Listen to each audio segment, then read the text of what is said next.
It's Michael here, and today I thought I'd do another episode on the Stop Repeating Yourself series. And on this particular episode, I thought I would actually dive in and do more of an actual mechanic that some of you might find useful. That kind of goes on the same concept of what we've been doing with using essentially these objects that we have where we define some very specific sort of action, as it were. Now, for the particular thing I was thinking of doing today, I was thinking of doing a jump pad type of thing. So if that's the sort of thing that you find interesting, stick around. So let's go ahead and jump into it.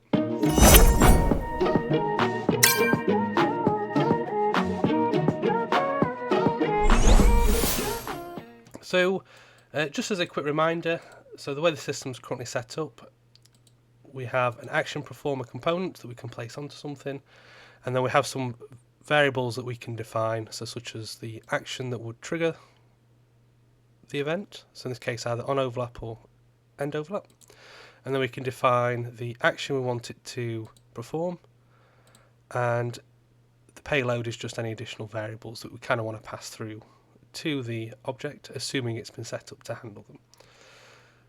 So what we want to go ahead and do is go ahead and actually create a new child of the linker action, and I'll go ahead and call this one we'll call it jump pad. And the reason why is just in case jump boost I feel is probably something a little bit different, so we'll just call it jump pad. So we'll go ahead and open that up, and then we want to go ahead and override the run action. So this is one of the functions that we set up on one of the previous episodes.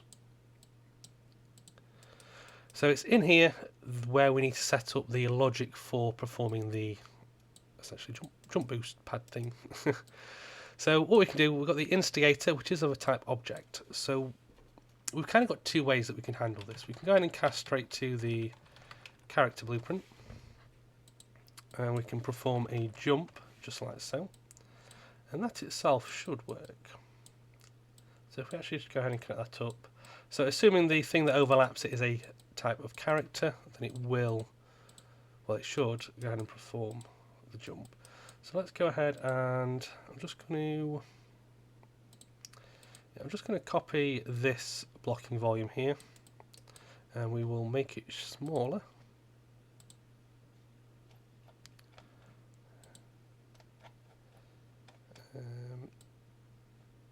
I'm thinking of something else, so we'll just make it smaller. I thought there was a bounce thing on it. Oh, there is, the brush. Right, so we'll set that to 1 on the scale, and instead we're going to change the C height on the under the brush settings. And because we want it to be more like a pad, we're going to set it to something a bit thinner. We'll do it to 20. And then just so we've got some way of knowing where it is, I'm just going to add a static mesh component as well. And we'll set that to, just do that to a cube. So nothing too fancy. And then we'll adjust the scale on that as well. We'll move that just so it's just at the right section. And we'll scale it on the other axes as well.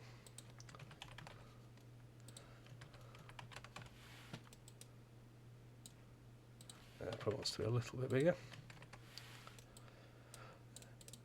Okay, that'll do. Just like so. And then on the action performer, we want to go ahead and select the jump pad for the action. So now you can see when we enter the volume, it does a little jump. Now you will notice that when we re-land in it, it doesn't perform the jump again, and the reason why is because technically when we re-enter the pad, we're technically still falling, so that's the reason why.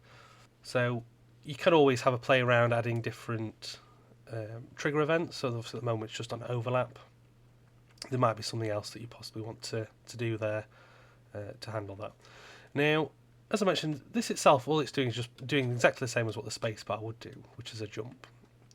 Now, this itself might not always be how you want to handle it. It might be that you want the jump pad itself to actually fling absolutely anything. So I'm kind of thinking of the aerial faith plates from Portal at this point.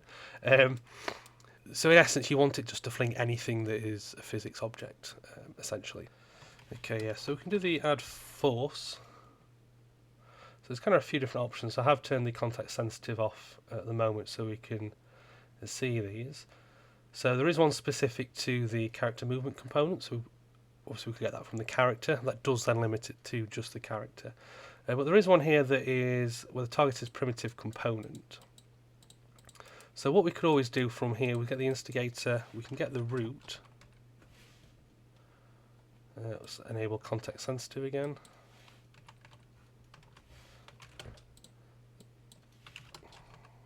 So we get the root component.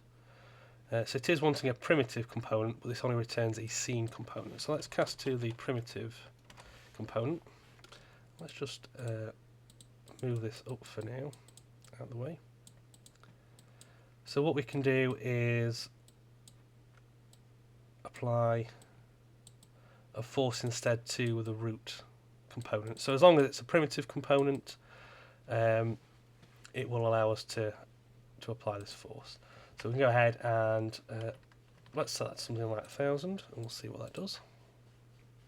Now physics objects and things can be a little bit tricky at times.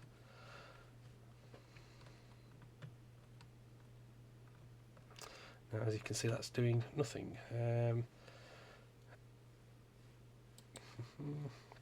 Okay, so it's actually wanting it to have that on. Okay, so what we could try instead then,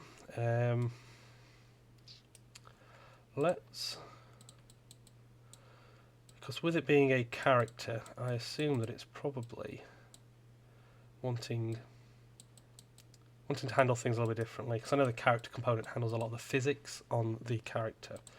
So we'll come back to the character, but if that fails, then we'll try the primitive component method. So we're kind of handling two options at this point. And instead of just calling the jump, we will add force this way, and want to add it directly through the character movement. And hopefully that should give us the result we're after. Again, we'll set that to 1000.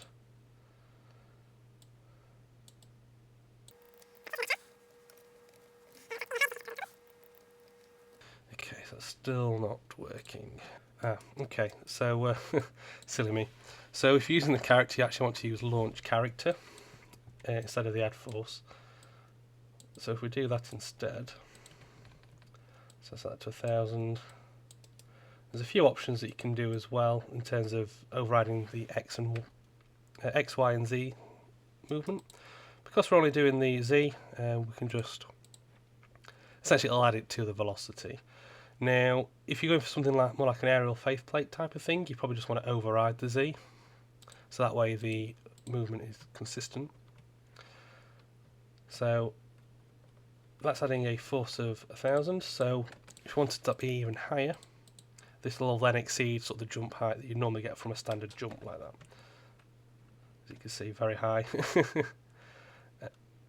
So you're going to make it, yeah, and then it comes back down. So values of 10,000 are probably a little bit too high, but we can obviously have something that we can play around with. So at the moment, as you can see, it's only going straight up. But let's go ahead and change this. Actually, no. What we're going to do, we want to set up a little example just so we can see if this particular option here is working as well. Because as I mentioned, it'd be nice to have it where it's working for physics objects as well. So let's grab a mesh for this cube here. Now I'm just going to set it above and then enable physics. And I'm just going to set the scale to be a little bit smaller as well.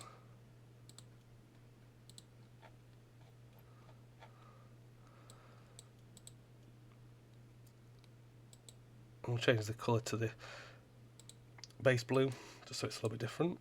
If we test it, is that going to work? I don't think it did. Okay, so let's double check to make sure that we've got the collision setting set up correctly. So this will be classed as a physics actor. Yes, that's block, block, block on all of them. So this one,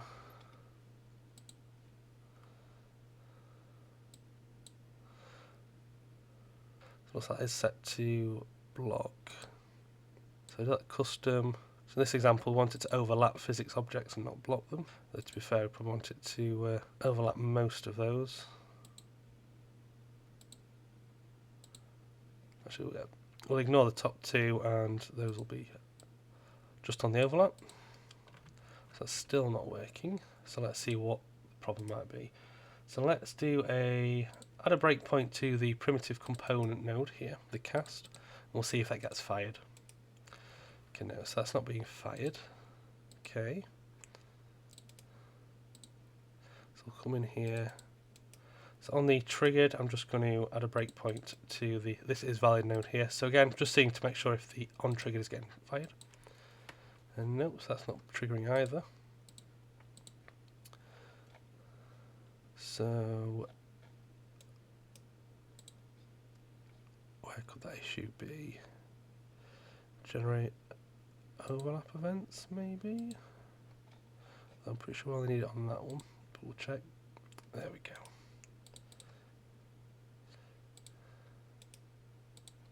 Okay, so it looks like it's all firing now. So it looks like we just needed to enable the generate overlap events on the physics object. Now it's still not applying the force though. Okay. There's an acceleration change, see if that helps. Nope. So it looks like the add force might not be what we're looking for. So let's try, there's the other one which is add impulse. And we'll see if that makes a difference. Let's do velocity change. There we go. So now you can see that this particular thing is now working on both physics objects and the player character.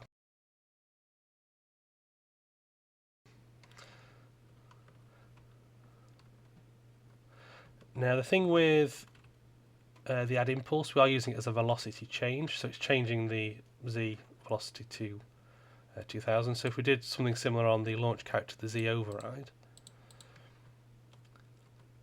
it means when we fall back into it, it should just essentially fling us straight back up again. So obviously there is quite a lot of flexibility there in terms of how you want to handle that.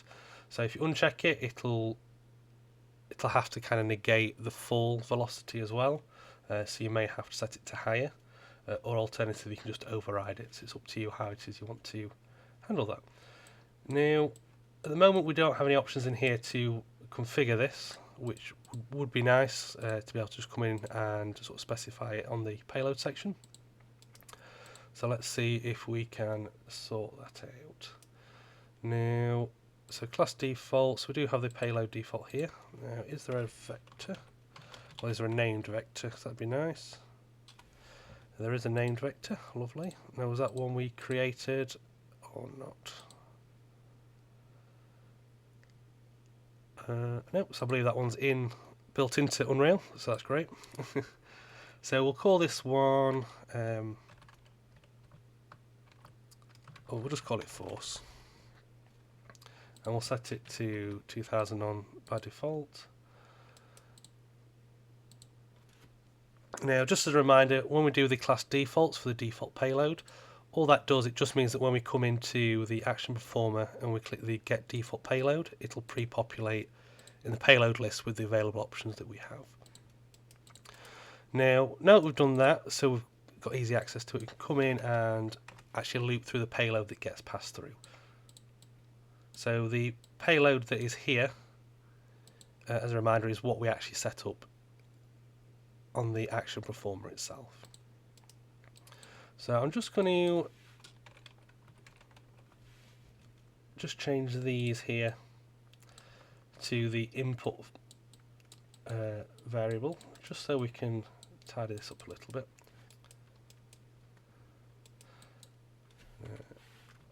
Now I'm just going to, this is a quick sequence, just to try and tidy this up a little bit. Not strictly necessary.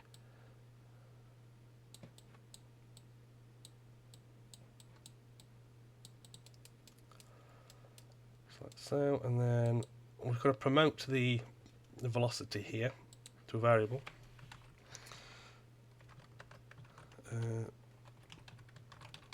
Call it desired force.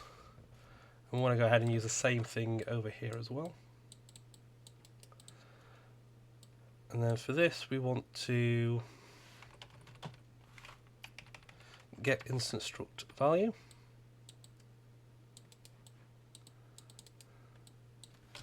And we want to break named vector. And then we can do a switch on the name.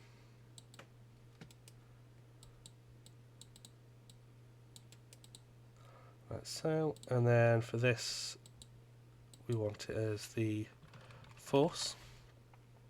We don't need a default pin, but if the name variable is force, then we can come in and set the desired force to the one that's been passed through. Like so. And I will set the desired force to the default of 2000, which looks like it's already done. But that would be because we promoted it to a variable here. So just double check your default value, just to make sure that is set to 2000. Okay, so now we should be able to just change this. So we'll set this something like just 100, so that's quite a small one. Hardly anything happened. Let's try a little bit higher.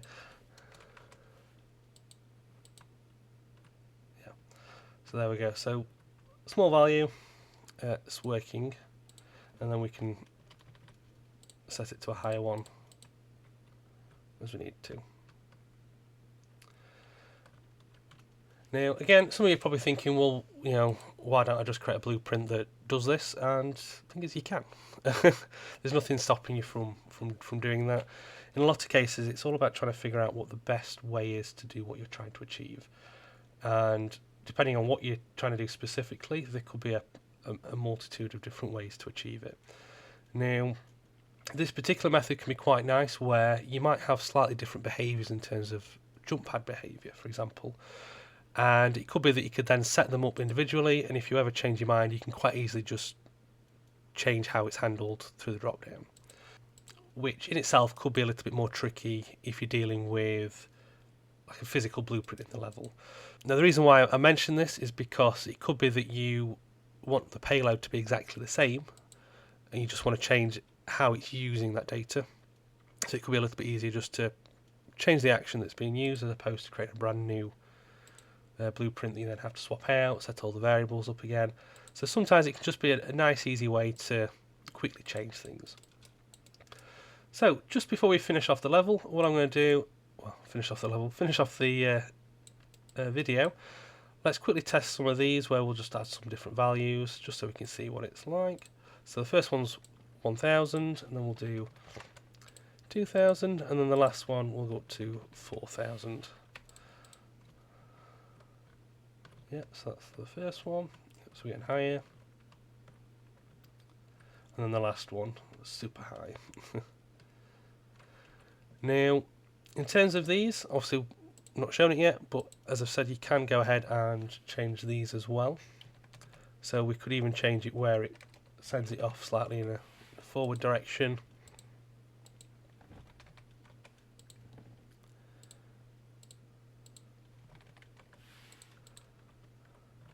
So as you can see there, it kind of jumped off. So it's gone forward a little bit. So let's, just for the fun of it, why not? So I'm going to go ahead and delete these two. So we've got this one that kind of jumps forward a little bit. Pop the cube back over the top. Move this forward.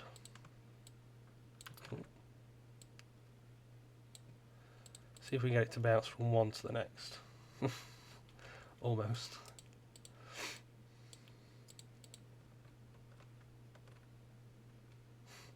So there you go. So that's how you can do sort of jump pads using the just in case you miss that again. Whoop.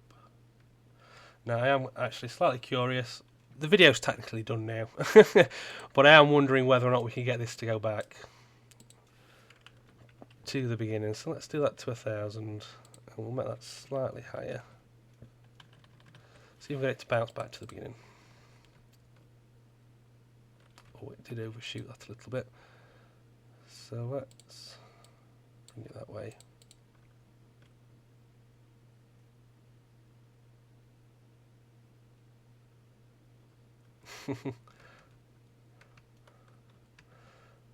Now, as far as where this is a physics actor, so if I stand in the middle, I can still interrupt it. But yeah, so as you can see, with something like this, you can probably have quite a lot of fun, just messing about, setting stuff up. So yeah, so hopefully you've found this video helpful. Hello, so it's Michael from the future. I actually thought of an idea, and I thought I'd share it with you. So the idea is, what can we do to combine some of these actions together that we have set up? So obviously I did this little experiment where we bounce the cube from one platform to the next, and then it kind of bounces back. But what if instead of it bouncing back, it just teleports back to the beginning? So we do have this teleport thing here, and this is set up to work with any actor essentially, so it should work with the physics objects. Now if I come over to here, I do have an additional action performer on at the moment, and one of the things it can be provided is the actual target destination, so the actual location. But I was kind of thinking, if we was to kind of modify this a little bit, we could have it set up where if we specify a target actor, so where we want to teleport it to, we could kind of then repurpose this as an offset almost. So we kind of use both. So that's kind of what I want to quickly show here. So it should hopefully be a quick change and a quicker modification. So we still want to go through and do the normal stuff that we have. So if we have a target, that's great. And then for the destination, so we have a target actor, and that's fine. We do set the destination here, but instead of actually doing that, I'm just going to unhook it, and instead I'm going to come in and actually, so let's do it this way. So we'll remove the sequence, and instead, if there is no destination actor, we're just going to go straight to here, and we'll do the destination. Now, as for this one here, instead of setting the destination at this particular point, which we'd normally set to the destination actor, we're going to do essentially the same thing here. We're going to set the actor location, but we're going to add this to the destination, to the actor's location instead. So this is going to be used as, so yeah, it's going to treat it as an offset.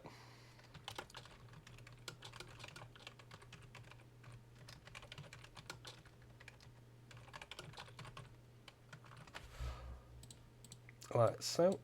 So I've just done a quick name there just to help make that a bit clearer. Oh. And I did notice that I did a times there instead of an add, so I'm actually just going to swap these around as well.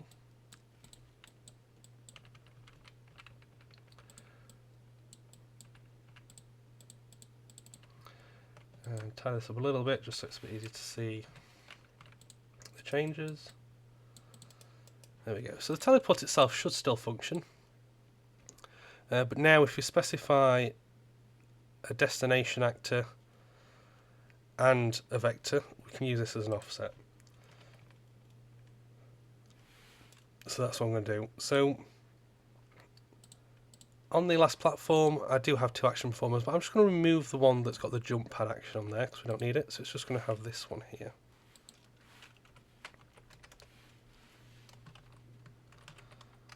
Let's rename that to the teleport one. And it's going to use instigator as target. So that's in regards to what it does. So let's test that. So that sort of works.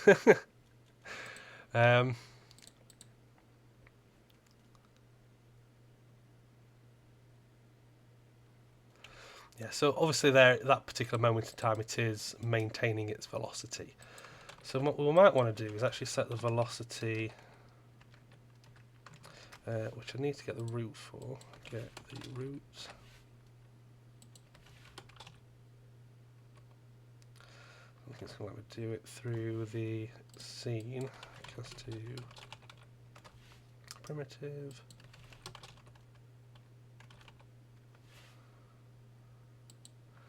Pretty sure it's this one.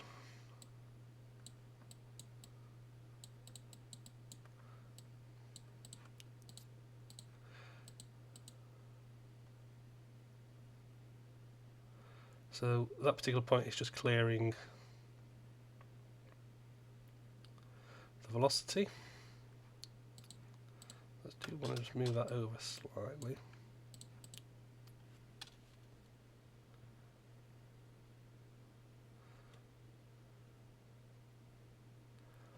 So yeah, so that's another little example. Again, all these changes, you can kind of just play around with it and, you know, set them up however you want. Have fun. So yeah, back to my past self. So yeah, so I just want to say thanks for watching. Just before I do go though, I just want to mention that I do have a Ko-Fi page, so if you do want to support me, you can always do so through there. I also have a Discord channel as well, so if you want to have a chat, show off what you're working on, that type of stuff, by all means go ahead and jump on there. And lastly, oh, I've just lost my cube. Lastly, I do have a project on the marketplace called Project Sunrise. So if you're looking for an interaction system, dialogue system and a quest system, along with some other nice little handy features, be sure to go ahead and check that out. The dialogue system is based on the one that I do the tutorial on the channel, but there's a lot more features and provides a lot more flexibility. So yeah, so I just want to say thanks for watching and enjoy the rest of your day.